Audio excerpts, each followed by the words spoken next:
So I've taken my 4 ties and just put them in a loose knot. I just think it keeps them out of the way a little bit more as I'm trying to stitch around the perimeter of the fabric. But I'll layer those now.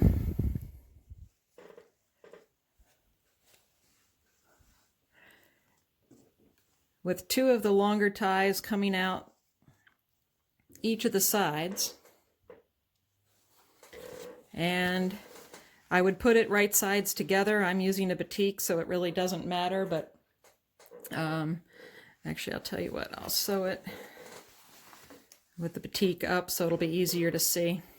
So I have 2 ties coming out the right side and 2 ties coming out the left side. I'm going to change my foot because I don't want, or I don't need the blade for this one. I'm just going to use my 34D, which and put my needle back in the center needle position. I just like this foot because it's clear. I can see what's going on.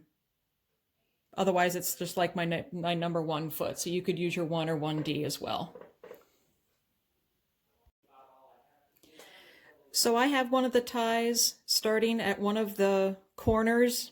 I'm going to use about a 1/4 inch seam allowance. So I've dropped it down about a 1/4 of an inch from the corner.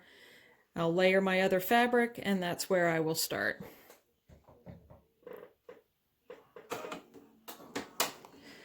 Now, because I like to make sure the ties are staying in place, I do like to go back and forth over them and reinforce them a little bit as I go.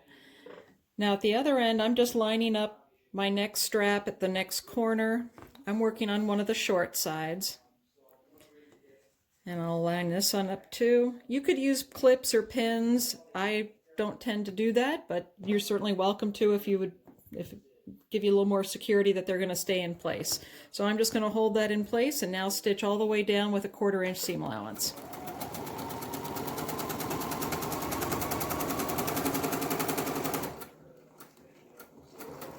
And when I get to the next corner, I'm going to back stitch just to hold everything in place.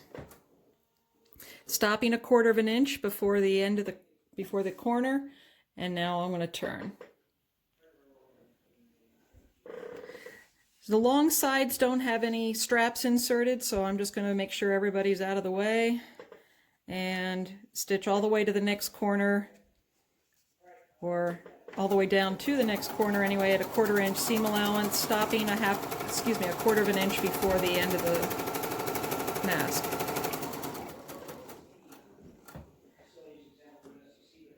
All right, so now I've stopped a 1/4 of an inch and I can turn, but before I want to turn, I need to insert another end of the tie.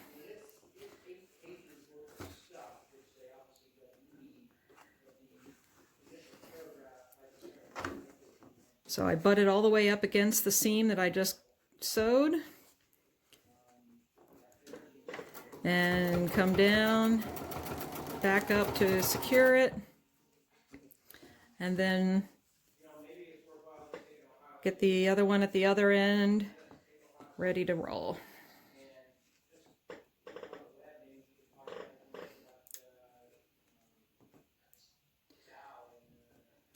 And come on down.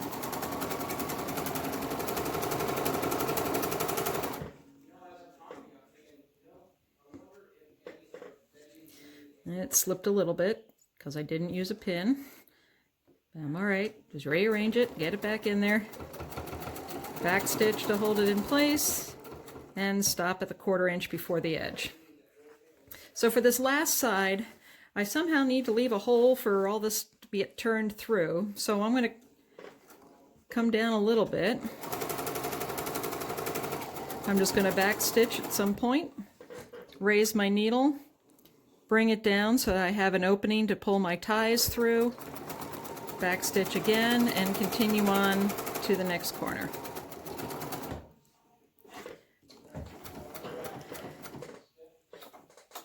Cut my threads and pull it out of the machine. All right.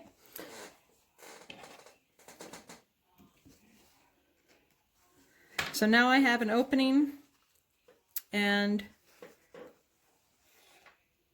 4 corners. Let me back this up.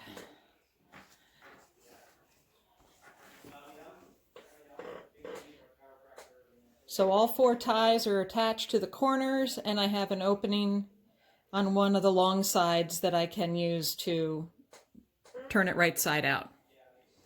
And that's what I will do next. I think it's easier if I grab the strings first and then grab it from the other side and just pull it through.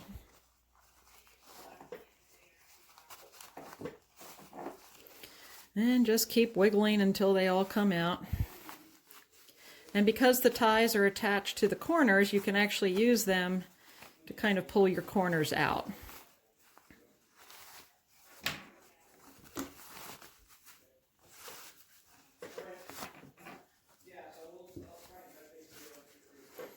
And at this point, I think it's easier to untie it because then I can get it, it's easier to press it when there's not a knot in it. Okay, so then we'll go over to the ironing board.